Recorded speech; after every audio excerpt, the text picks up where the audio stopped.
welcome to the Voice of the Lord. Our verse for today is in 1 John chapter 2, verse 1.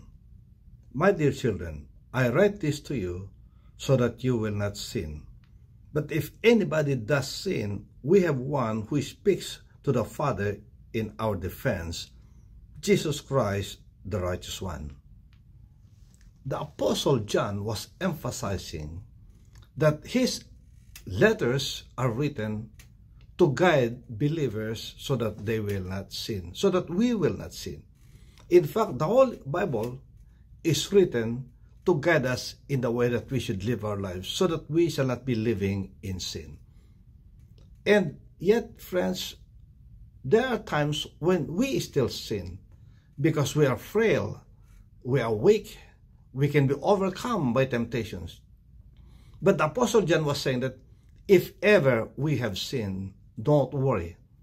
We have the Lord Jesus Christ to intercede for us to the Father.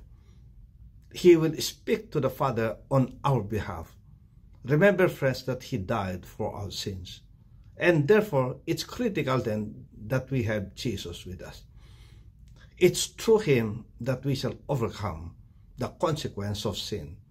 Because if we refuse to repent of our sins, then we are not cleansed. Then we are not forgiven. Then we shall reap the consequence of that sin. But if we have Jesus with us, who will intercede for us, who will speak to the Father on our behalf, friends, we shall be forgiven. And therefore, let's continue to ask for forgiveness in the name of our Lord Jesus Christ. Yes, remember that He died for our sins. And not only for our sins.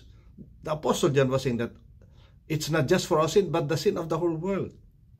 Because God so loved the world that He gave His Son to pay the penalty of each one. And therefore, friends, today, let us thank God for Jesus, whom He sent, whom He gave to us to pay the penalty of our sins. Otherwise, friends, how can we survive in this world? Otherwise, how can we extricate ourselves from the consequence of sins, which is death?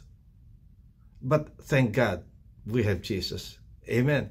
So, very reassuring words, friends. But the thing here is that the Apostle John was saying that these are written so that we shall not sin. So how can we avoid sin? Well, read the Bible so that we shall come to know what sin is. There are times when we do things and we thought that we are doing right. But actually, we are already sinning because we don't know what is written in the Scripture. And therefore, let's come to know the Word. Then if we know the Word, then we can avoid the very things, friends, that God hates. The sins that will come to oppress us so that in the end, friends, we suffer. Let's come to know Him, the Lord Jesus Christ. Let's come to know His words. And therefore, the Apostle John was saying that, yes, I've written these things so that you will not sin. Amen. The Word of God will be our guide. The Word of God will be the one that will convict us of the things that we are doing so that we shall avoid sin. And therefore, enjoy reading your Bible, friends.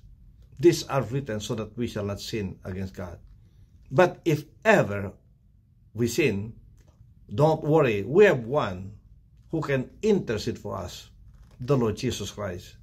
May He forgive us, friends, of our sins. Yes, we have sins. We have committed many, many sins. Lord, forgive us today. May the Lord forgive us, friends.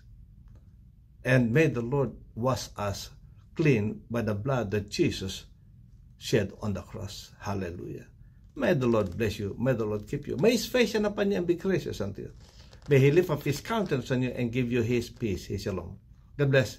See you next time. Bye.